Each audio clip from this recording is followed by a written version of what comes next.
ప్రస్తుతం మనతో పాటు ప్రముఖ తంత్ర జ్యోతిష్యులు జ్యోతిష రత్న జ్యోతిష సామ్రాట్ చింతా రుక్మాన్ గదరావు గారు మనతో ఉన్నారు. గురువు గారితో మాట్లాడేద్దాం. నమస్కారం గురుగారు. మాతృదేవోభవ పితృదేవోభవ ఆచార్య దేవోభవ. ఓం నమో మాందేశ్వరాయ నమః. గురుగారు 2025 డిసెంబర్కి చేరుకున్నాం. చూస్తూనే టైం చాలా తొందరగా అయిపోయింది. కాలంతో పాటు మనం కూడా వెళ్ళిపోతున్నాము. ఏళ్ళనాటి శైలిలో ఉన్నారు ప్రజెంట్ మేషరాశి వాళ్ళు. ఈ డిసెంబర్ మాసం మరి ఎండింగ్ ఎలా ఉంటుంది? తీపి జ్ఞాపకాలతో ఏమైనా ఎండ్ అవుతుందా? యాస్టీస్గానే ఇబ్బందికరంగా ఉంటుందా? ఏళ్ళనాటి శని ప్రభావం ఉంది కాబట్టి ఓవరాల్గా వీళ్ళు ఎలాంటి జాగ్రత్తలు తీసుకోవాలి? ఈ 2025 సంవత్సరం డిసెంబర్ మాసం మేషరాశి వాళ్ళకి ఎలా ఉందంటే, మన వాళ్ళు ఇంగ్లీషు సంవత్సరానికి బాగా అలవాటు పడ్డారు.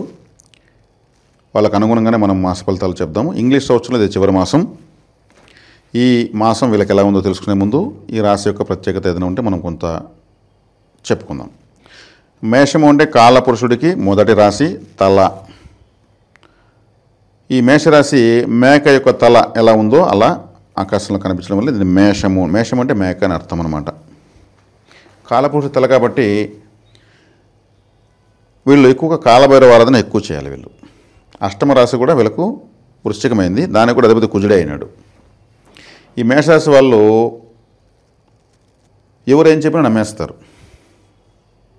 దాన్ని చేసేదానికి డిసైడ్ అయిపోతారు. ఎవరేం చెప్పినా చేస్తుంటారు. ఈ మామూలుగా ఇప్పుడు మేక అనుకోండి, ఒకటి వెళ్ళిందంటే ఫస్ట్ దాని వెంట అన్నీ వెళ్ళిపోతాయి. కొండలు ఎక్కువ ఎక్కుతాయి. అవి ఎక్కినట్టు కొండలు, అవి గుట్టలు కొండలు అవి ఎక్కి తింటేనే వస్తాయి. అవి మామూలుగా ఎద్దులు ఆవులు అయితే ఫ్లాట్గా ఉండే ల్యాండ్స్ కొంతవరకు హైట్ ప్రదేశాలు ఎక్కుతాయి. కానీ ఈ మేకలు ఎక్కినట్టు ఏ ప్రపంచంలో ఏ జంతువు ఎక్కదు. వాటిపైన రాయిని పరుగులు ఎత్తాయి కావాలంటే. అంటే ముందు వెనక ఆలోచించకుండా పొడుస్తాయి. మేషరాశులు కూడా అంతే, ముందు వెనక ఆలోచించరు, ఏమనుకుంటే చేస్తూ ఉంటారు. దాంట్లో నష్టాలు ఎక్కువ వస్తాయి వీళ్ళకు. తలకు సంబంధించిన సమస్య కంపల్సరీ ఉంటుంది. హెడేక్ కానీ హెయిర్ ఫాలింగ్ కానీ ఏదో ఒకటి ఉంటుంది. నేను చాలా నెలలుగా చెప్తూనే ఉన్న విషయాన్ని మాత్రం. అంటే వీళ్ళు గుడ్డిగా ఇంకొకరు నమ్మకూడదని అర్థం. కాలభైరవాదన ఎక్కువ చేయాలి. కాబట్టి వీళ్ళు ఎక్కువ కష్టము తక్కువ ఫలితము, ఎక్కువ ఆలోచనలు ఎక్కువ పనులు చేసేయాలనేటువంటి చేస్తూ ఉంటారు వీళ్ళు. ఇంకోటి ఏమంటే, వీళ్ళు తినాలని డిసైడ్ అయితే మాత్రము ఎంతైనా తింటారు. వీళ్ళు ఒక 10 వెరైటీస్ కూడా సరే తింటారు. మళ్ళీ లావెక్కరు, స్ట్రెంగ్త్ బాగుంటుంది వీళ్ళకు. కాబట్టి మంచి పరిజ్ఞానము, ఇంటెలిజెన్సు అన్నీ ఉంటాయి. ఫలితమే చూస్తే అదే ఒక ఐస్ గడ్డలా కరైపోయింది. ఎఫర్ట్ ఏమో ఎంతో ఉంటుంది, రిజల్ట్ తక్కువ ఉంటుంది. వీళ్ళ ఎఫర్ట్కి రిజల్ట్కి సంబంధం ఉండదు. గుడ్డిగా ఎక్కువ నమ్ముతారు. ఇక్కడే వీళ్ళు నష్టపోవడం కారణం. వీళ్ళ వల్ల వేరే వాళ్ళు ఖచ్చితంగా బెనిఫిట్ పొందుతారు. వీళ్ళు నమ్మించి వాళ్ళు బెనిఫిట్ పొందుతూనే ఉంటారు. వీళ్ళు తెలిసినా కానీ మళ్ళీ వీళ్ళు ఏం చేస్తారు, వీళ్ళకి సహజంగా వీళ్ళకు నాలెడ్జ్ ఉంటుంది కాబట్టి మళ్ళీ ఇంకోటి ట్రై చేసుకుంటారు, ఆడ ఇంకొకరికి ఉపయోగపడిపోతారు. ఈ మధ్య కూడా మన రాసిపల్లి చెప్పారు, ఎందుకు గురుగారు ప్రతి నెల ఇదే చెప్తున్నారు రొటీన్గా అంటే, వీళ్ళ యొక్క ప్రత్యేకమైన లక్షణం ఇదే, ఎక్కువ లక్షణం ఇదే అనమాట. కాలభైరవ ఆరాధన చేయాలి. ఈ మాసం నేను ప్రత్యేకంగా చెప్తున్నది అంటే, కాలపురుషుడికి మొదటి రాశి వాళ్ళు కాలభైరవ ఆరాధన చేయడం వల్ల సక్సెస్కి దగ్గరైపోతారు, సక్సెస్ బాగా కొడతారు. ఎందుకంటే ఈ రాశి చక్రాన్ని కాలభైరవుడితోనే పోల్చారు. కాలభైరవుడే మనిషి పుట్టినప్పుడు మొట్టమొదటి తలే వచ్చి ప్రపంచాన్ని చూస్తుంది, బ్రీతింగ్ చేస్తుంది. కాబట్టి వీళ్ళు అశ్విని నక్షత్రంతో ఈ రాశి ప్రారంభమవుతుంది. ఆ అశ్విని నక్షత్రం కేతు అధిపతి. కేతు గ్రహానికి తల లేదు, మళ్ళీ ఈ రాశి ఏమో తల. అంటే వీళ్ళు తెలివితేటలు ఉంటాయి, మళ్ళీ చేతకంతనం ఉంటుంది అనే విధంగా, అరే మనమే తప్పు చేశాము, ఇంత తెలివి ఉంది నీకు, నువ్వు ఎందుకు ఉపయోగపడలేదు. కొంతమంది నిష్ఠూరం చేస్తూ ఉంటారు, ఏమోరా నా వల్ల మంచి జరిగింది పో అనే లెక్కలు అంటారు. ఆడవాళ్ళైనా కూడా ఇదే పరిస్థితి. అందువల్ల వీళ్ళు ఆఫ్టర్ మ్యారేజ్ ఫ్యామిలీకి బాగా ఉపయోగపడిపోతారు. ఆడవాళ్ళు అయితే మగవాళ్ళకి, వీళ్ళ వల్ల వాళ్ళకి బెనిఫిట్ కదా, ఫ్యామిలీకి బెనిఫిట్, ఎవరికొవరికి బెనిఫిట్ కాబట్టి కుటుంబానికి ఎక్కువ బెనిఫిట్. ఫైనల్గా తీసుకుంటే టోటల్గా వీళ్ళు ఏదో సాధించలేకపోయిన అసంతృప్తినే ఉండాల్సి వస్తుంది. అదే ఎక్కువ మందిలో తేలుతూ ఉంది. గిల్టీ ఎక్కువ ఉంటుంది. ఎఫర్ట్కి రిజల్ట్కి తేడా లేనప్పుడు అదే వస్తుంది, ఎవరికైనా వస్తుంది. ఈ రాశిలోనే రవిగ్రహం ఉచ్చస్థితి పొందుతుంది. కొంతమంది ఈ రాశిలో హెడ్ వెయిట్ ఉండేవాళ్ళు దండిగా ఉంటారు, భలే తల్లపోగులు వాడికంటూ ఉంటారు. తలే కదా ఈ రాశి, అక్కడే కదా రవిగ్రహము. రవిగ్రహం అంటే గ్రహరాజు కదా. ఇంకోటి ఏమంటే ఈ రాశిలో ప్రత్యేకమైన విషయం ఏంటంటే, అశ్విని నక్షత్రంలో పుట్టిన వాళ్ళు ఉంటారు కదా, వాళ్ళు కానీ వాళ్ళ చేతితో ఒక మెడిసిన్ తీసుకున్నాం అనుకోండి, ఇమ్మీడియట్ తగ్గుతుంది. అశ్విని నక్షత్రం అంటే వైద్య నక్షత్రము, అశ్విని దేవతలు దేవ వైద్యులు. ఆ అశ్విని నక్షత్రంలో ఎవరు వాళ్ళ చేతి ఏదైనా వాటరో ఒక కషాయమో ఒక ట్యాబ్లెట్ తీసుకుంటే అవతల వ్యాధుల వల్ల తొందరగా తగ్గుతుంది.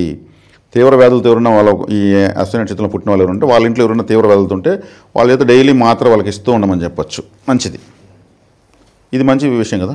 వైద్యులు అంటే ప్రపంచానికి ఉపయోగపడేవాళ్ళు కదా.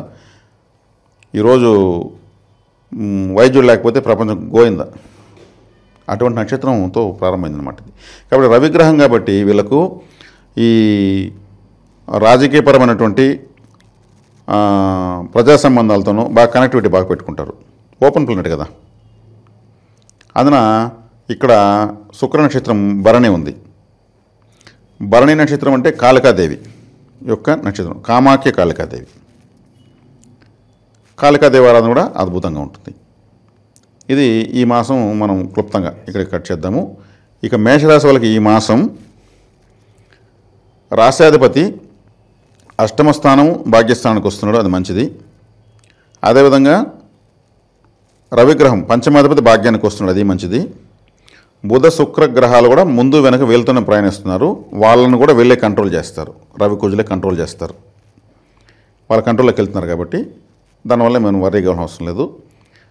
ఇక వ్యయ స్థానంలో శనిగ్రహం ఉంది. వ్యయంలో శని ఉన్నప్పుడు నిద్ర సరిగ్గా ఉండదు, పడుకునే స్థానం కాబట్టి అక్కడ శనేశ్వరుడు బాధకాధిపతి వ్యయంలో పడ్డాడు, అది మంచిదే. కానీ ఏలినాటి శని ప్రభావం అంటున్నారు కదా, నాకు తెలిసి మనం అనుకున్నంత ప్రభావం ఏమీ లేదు. నిద్ర లేకపోవడము, ఆలోచనలు ఎక్కువ ఉండడము ఇట్లుంటుంది. ఏలినాటి శని లేకపోయినా వీళ్ళు పనిచేయడంలో పెద్ద హీరోలు. వీళ్ళు ఏలినాటి శని అడ్డం పెట్టుకుని వీళ్ళు కాలు తప్ప కూర్చునే వాళ్ళేం కాదు. దానివల్ల నిద్రాభంగం ఎక్కువ ఉంటుంది, దూర ప్రాంతం కాబట్టి, అంటే 12వ స్థానం కాబట్టి. లాభంలో రాహు సూపర్ బెనిఫిట్ వీళ్ళకు. ఈ లాభంలో రాహువు వీళ్ళకు ఇంకా కూడా మళ్ళీ 10వ ఇంట్లోకి రాహు వెళ్తాడు కాబట్టి రాహు వీళ్ళకి నెంబర్ 1 ఫేవర్గా ఉన్నాడు. ఏదో ఒకటి ఈ 2-3 సంవత్సరాల్లో రాహువు వీళ్ళకి గ్యారంటీగా లైఫ్ టైం అచీవ్మెంట్ ఇచ్చేసి వెళ్ళిపోతాడు. చాలా మెమరబుల్ గిఫ్ట్ ఇస్తాడు రాహు. ఇంకా తొందరలో ఒక 2-3 నెలల తర్వాత మన గురుగ్రహం 4వ ఇంట్లోకి ఉచ్చ స్థితిలోకి వస్తూ ఉంది. భాగ్యాధిపతి కేంద్రంలో ఉచ్చ స్థితి వస్తుంది కాబట్టి వేరే షార్ట్లీ మనకు తొందరలో మంచి శుభశకనాలు ఉన్నాయన్నమాట. కాబట్టి ఇక్కడ తీసుకుంటే గ్రహాలు బాగున్నట్లే. శనేశ్వరుడు వల్ల మాత్రము ఏదో ఒక అన్కంఫర్ట్, కసకసా ఉండడము, నిద్ర రాకపోవడం ఉంటుంది. ఏలినాటి శని జన్మలోకి శని వచ్చినప్పుడు ఎక్కువగా పరిగణలోకి తీసుకోమని నా అభిప్రాయం. ఇప్పుడు ఏదో శని ఏదో చేస్తున్నాడో వీళ్ళని పొడిచి లేవదీసి ఉతికి ఆరేస్తున్నాడు, అదంతా ఏం లేదు. ప్రశాంతత పెట్టకుండా ఒక టార్చర్ ఉంటుంది. ధనపరంగా ఎలా ఉంటుంది ప్రస్తుతం? ధనపరంగా బాగానే ఉంటుంది. కాకపోతే వీళ్ళకేరా అంటే వీళ్ళ అవసరాలకు ఒకన్నా వేరే వాళ్ళ అవసరాలు ఎక్కువ తీరుస్తుంటారు కాబట్టి అక్కడ ఏదో ఒక లోటు కనిపిస్తూనే ఉంటుంది. అదే కదా చెప్తుంది, ఏదో సాధించలేకపోతున్నాం అనే లోటు వీళ్ళకు ఎప్పటికీ ఉంటుందని కదా. వీళ్ళకి కష్టం అంటే నిలబడే వాళ్ళు తక్కువ మంది ఉంటారు. ప్రాపర్టీస్ కొనుక్కోవాలనుకుంటే ఎలా ఉంటుంది? ప్రాపర్టీస్ కొనుక్కుంటే వీళ్ళు వేరే వాళ్ళ పేరు రాయాలి. వీళ్ళది అంటే వీళ్ళది కాదు. వేరే వాళ్ళ పేరు రాస్తే గ్రోత్ ఉంటుంది, వీళ్ళ పేరు తీస్తే గ్రోత్ ఉండదు. అది అమ్మేశారనుకోండి వారానికంతా డబుల్ రేట్ అవుతుంది. నా దగ్గర నేను రోజులు రేట్ లేదు, నేను అమ్మిన తర్వాత నెలకంతా అది మంచి రేటు పోయింది అంటారు. అటువంటిప్పుడు వీళ్ళకి నమ్మకస్తులతో రాయాల. పెండ్లి కాలేదంటే ఇంట్లో తల్లిదండ్రుల పేరుతో రాయాలి, పెండ్లి అయితే భార్య పేరుతో రాయాలి. అప్పుడు గ్రోత్ ఉంటుంది. మేషరాశి వాళ్ళు ఇది నాదే అని అంటే అది వాళ్ళది కాదు, ఇంకొకరి పేరు పెట్టుకోవాలి వీళ్ళు. అందుకే మేషరాశిలో గొప్ప సైకిల్లో చాలామంది బినామీలు పెట్టుకుంటారు. వాళ్ళ పేరు చేసుకున్న రోజులు వాళ్ళకి సక్సెస్ ఉంటుంది. అది గమనించి వాళ్ళ నమ్మకస్తులు పెట్టుకుంటారు. ఇది లైఫ్ టైం సొల్యూషన్ ఇది. కాబట్టి ఇప్పుడు గ్రహస్థితిలో ఇతనికి కొంచెం రాహు బాగా సపోర్ట్గా ఉన్నాడు. రాహు సపోర్ట్గా ఉంటే ఇంకంతా వీళ్ళదే రాజ్యం. శనేశ్వరుడు వల్ల వీళ్ళకైతే అన్కంఫర్ట్ ఉంటుంది, కాసకాస నసనస ఉంటుంది.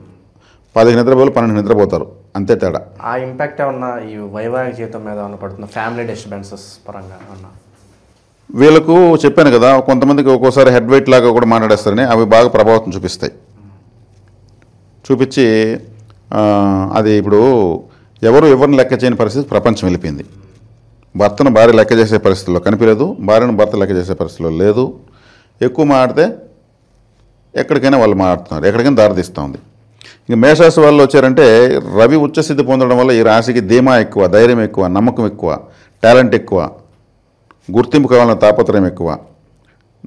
నాకు డబ్బు రాకపోతే పోతుంది, నేనంటే 10 మంది చెప్పుకుంటే చాలు అనేటువంటి క్వాలిటీస్ ఎక్కువ ఉంటాయి. అంటే గుర్తింపు కోసం వాళ్ళు ఏమైనా చేస్తారు. అప్పుడు ఏముంది, గుర్తింపు కోసం చేసినప్పుడు ఆదాయం లేకపోయినా పర్లేదు అనుకుంటారు కదా, గుర్తింపే ఆదాయం అనుకుంటారు కదా. ఇట్లా పలు కోణాల్లో నేను చెప్తున్నాము. ఇంకా వేరే విధంగా కూడా ఆలోచన చూస్తే పలు కోణాలు నష్టపోతారు. ఈ అక్రమ సంబంధాలు బయటపడి కూడా ఏమన్నా ఇబ్బందికర పరిస్థితులు ఉంటాయంటారా? ఇప్పుడైతే ఈ బాధ వాళ్ళకలేదు. ఎందుకంటే దానికి కారకుడు రాహు లాభంలో ఉన్నాడు. రాహు వ్యతిరేకంగా ఉన్నప్పుడు అట్లా ఇరికి తగిలిచ్చేస్తాడు. రాహు లాభంలో ఉన్నప్పుడు ఒకవేళ అట్ట వేదన ఉంటే దానివల్ల బెనిఫిట్ కూడా ఉంటుంది. వీళ్ళకి ఎవరైనా అటువంటి వాళ్ళు అటువంటి జాతకరీత్యా అటువంటి మరమరకలు ఉన్నప్పుడు వాళ్ళ దగ్గర బెనిఫిట్ ఉంటుంది. వాళ్ళు సపోర్ట్ చేస్తారు. కొంతమంది ఇల్లీగల్ కాంట్రాక్ట్స్లో కొంతమంది సపోర్ట్ చేస్తారు ఫైనాన్షియల్గా, మూడో కంటికి తెలియకుండా. రాహు లాభంలో ఉన్నాడు కాబట్టి, రాహు దానికి కారకుడు కాబట్టి దానివల్ల బెనిఫిట్స్ ఉంటాయని చెప్తున్నాను. అట్లా నేను చెప్పానసే పలానా అని చెప్పాడు, ఇవంతా మనం జాగ్రత్తగా చెప్పాలండి. ఎందుకంటే ఇక్కడ ఎంకరేజ్ చేయకూడదు. అసలు గురువుగారే చెప్పారు కదా, విశ్లేషణలో భాగంగా మనం చెప్తున్నాం కానీ అది కరెక్ట్ కాదు. కానీ సమాజం మనం చెప్పకపోయినా బౌండరీలు, సిక్స్లు, స్టేడియాలు దాటి వెళ్ళిపోయినారు. ఇవి ఈ రోజుల్లో చాలా నార్మల్ కదా అంటున్నారు. జనరల్ అయిపోయింది. మామూలు లేడీస్ హాస్టల్లో అమ్మాయిలు అబ్బాయిలు కలిసి అట్లుంటేనే రూములు ఇచ్చేస్తున్నారు. మనకు హాస్టల్స్లో వాళ్ళు అబ్బాయిలు అమ్మాయిలు కలిసి ఉండొచ్చని ఇస్తున్నారు. హైదరాబాద్లో చెప్తున్నారు. మరి కో లివింగ్. మరి ఇంకేముంది, వాళ్ళ పేరెంట్స్ వస్తున్నారు, వాళ్ళకి కావాలని ఇస్తున్నారు, మాట్లాడుతున్నారు. నా అబ్బాయి నాతో కూడా ఒకే రూమ్లో ఉంటామని చెప్తున్నారు, ఆ అంకులు అంటున్నారు. ఇలా అంతా పోతూ ఉంది. అంతవరకు వెళ్ళిపోయారు. అది ఎక్కడో పోతూ ఉంది పరిస్థితి. ఇంక దానిపైన మాట్లాడితే మనకు ఇంక రాశి ఫలితాల సమయంలో వేరే విషయం మాట్లాడాలి. కాబట్టి మేషరాశి వాళ్ళు ఈ రాహు బలం బాగుంది, రవి కుజ బలం బాగుంది, గురు బలం బాగానే ఉంది. గురువు 3వ ఇంటి ఉన్నాడు కాబట్టి సహకార స్థానం కాబట్టి కమ్యూనికేషన్స్ బాగానే ఉంటాయి. శని వల్ల ఇబ్బంది. శని ప్రశాంతత లేకుండా చేస్తాడు. ఎవరు ఏమనాల్సిన పనిలే, మనకు నిద్రే పట్టకపోతే చాలు, అది పెద్ద టార్చరు. నిద్ర స్థానంలో శని ఉన్నాడు. మనకు లేదంటే నిద్ర బాగా పట్టినా చుట్టుపక్కల పురుగులు కీచుకుని అరసనే అనుకో, ఈ పురుగులు గోలేంద్ర బాబు అనిపిస్తుంది. అట్లా ఏదో ఒకటి ప్రకృతిలో తయారవుతుంది వీళ్ళకు. లాభం తెచ్చే పెట్టుబడులు అంటే ఏమై ఉండొచ్చు అంటారు ప్రస్తుతానికి? వీళ్ళు మల్టీ టాలెంటెడ్ అండి. వీళ్ళు ఇప్పుడు పలానా పని చేస్తారనేసి మనం నిర్ధారించి చెప్పడానికి లేదు. వీళ్ళకి ఏం ఆలోచన వస్తే అది చేస్తారు. ఏం ఆలోచిస్తే దాన్ని చేస్తారు. చేసి దాని కథ ఏమో చూస్తారు వీళ్ళు. అంటే ఇది చరరాశి. చరరాశి అంటే ఏమి, కదులుతూనే ఉంటుంది. వీళ్ళ నిర్ణయాలు మారుతూనే ఉంటాయి. వీళ్ళు గుడ్డిగా అందరూ నమ్ముతారని చెప్పాను కదా. ఎందుకు నమ్మాలి? ఒరే బాబు నీ పని ఇది, నాకు టాలెంట్ నేను చేసుకుంటానొచ్చు కదా. ఒకటి చిన్న విషయం ఒకటి అంటనేస్తే వీళ్ళు బాగా దాన్ని జూమ్ చేసి మొత్తం చూసి ఇది వాడిని పిలిచి చెప్తారు, నీ ఇది కాదురా బాబు, దీని వెనక ఇంత ఉంది, నువ్వు చేసుకుంటే చేసుకో, లేదా చేసేమని చేయిస్తాను, అన్ని ఆఫర్లు, ఓపెన్ ఆఫర్లు ఇస్తారు వీళ్ళు. స్టార్టింగ్లో మనం మాట్లాడుకున్నాం, వీళ్ళ చేసిన పనికి వీళ్ళకి అంతగా గుర్తింపు రాదు, కష్టం వేరే వాళ్ళు వెతికెళ్ళిపోతారు అన్నమాట. ఆ ప్రభావం ఎంతో కొంత తగ్గి, సో వీళ్ళు పడిన కష్టానికి ప్రతిఫలం రావాలంటే మంచి రెమెడీ ఏమైనా ఉంటుంది? కాలభైరవారాధన చెప్పాను కదండి, కాలభైరవారాధన చేయాలి. వీళ్ళకి నమ్మకస్తులు అంటే వీళ్ళ తల్లి తండ్రి కూడా పుట్టిన అన్నదమ్ములు నమ్మకంగా ఉంటే వాళ్ళతో, లేదా పెండ్లైంటే భార్యతో, పిల్లలతో ఎక్కువ ప్రాపర్టీస్ ఇట్లా పెట్టాలి. వాళ్ళ అకౌంట్లో డబ్బులు పెట్టి వీళ్ళు తీసుకోవాలి. వీళ్ళ దగ్గర డబ్బులు నిలవదు, వీళ్ళే బెటరు. దాన్ని ఏదో దానికి దీన్ని చేద్దాం, దాన్ని చేద్దాం, ఇది చేద్దాం, అన్నీ ఇట్లంటూ ఉంటాయి. గాల్లో వేళ్ళు ఇట్లంటూ ఉంటాయి. ఏదో ఒక లెక్కలు వేస్తూనే ఉంటారు, చేస్తారు. లాభం వచ్చింది సంతోషం, మళ్ళీ దాన్ని ఇంకో దాంట్లో పెడతారు. నష్టం వచ్చింది ఇంకోటి చూస్తారు. మాత్రం ఆగరు వీళ్ళు, ఏదో ఒకటి చేస్తూ ఉంటారు. కాకపోతే ఎక్కువ నష్టాలు తేలిపోతాయి. అదే వచ్చింది. వీళ్ళు చేసే ప్రయత్నాలు వీళ్ళ దూకుడు అలా ఉంటుంది. దూకుడు స్థిమితంగా ఉండలేదు. చరరాశి కాబట్టి అందులో మేషం అంటే అగ్నితత్వ రాశి, కుజుడు రాశ్యాధిపతి. కుజుడు అంటే ఏమి అసలు? ఫైటింగ్ మాస్టర్ గుమ్మను కూర్చుంటాడా? ఒక సైనికుడు గుమ్మన గొంతు కూర్చొని మెడిటేషన్ చేస్తాడా? తిరుగుతూ ఉంటాడు. అట్లాగే వీళ్ళు కూడా జీవితం పైన అన్వేషణ చేస్తారు. కాబట్టి వీళ్ళు దీన్ని కంట్రోల్ చేసుకుంటుంటే కాలభైరవారాధన చేయాలి అంతే. ఇతరత్ర పరిహారాలు లేవు. కాలభైరవారాధన నమ్మి చేయాలి. కాలభైరవం ఎక్కువ చదువుకోవచ్చు, చాలా మంచిది. ఇక ప్రస్తుతానికైతే 7 లక్షల్లో ఉన్నారు. లాంగ్ టర్మ్లో ఆ ప్రభావం ఎంతో కొంత తగ్గించుకోవడానికి బెస్ట్ పరిహారం అంటే ఏంటంటే, కాలభైరవుడు యొక్క శిష్యుడే శనేశ్వరుడు. శనేశ్వరుడు ఒక గురువు ఉన్నాడు, ఆయనే కాలభైరవుడు. కాలభైరవారాధన చేస్తే వాళ్ళ గురువు దగ్గరికి పోతే ఈయన పని చేస్తాడా? పని చేయడు. అదే ముడిపడి ఉండేది. కాలపురుడికి మొదటి రాశి, కాలపురుడు అంటే కాలభైరవుడు. కాబట్టి సృష్టికర్త బ్రహ్మే ఆయన ముందర తల వంచాడు. శనేశ్వరుడు అనుగ్రహిస్తాడు. కాబట్టి భైరవారాధన విశేషంగా చేసుకోవాలి. Simple, very short cut method ఇది. ఓవరాల్గా మేషరాశి వారి పరిస్థితి ఈ డిసెంబర్ మాసం ఏ విధంగా ఉంటుంది, శని ప్రభావం తగ్గడానికి అద్భుతమైన రెమెడీ కూడా తెలియజేశారు. ధన్యవాదాలు. ధన్యవాదాలు.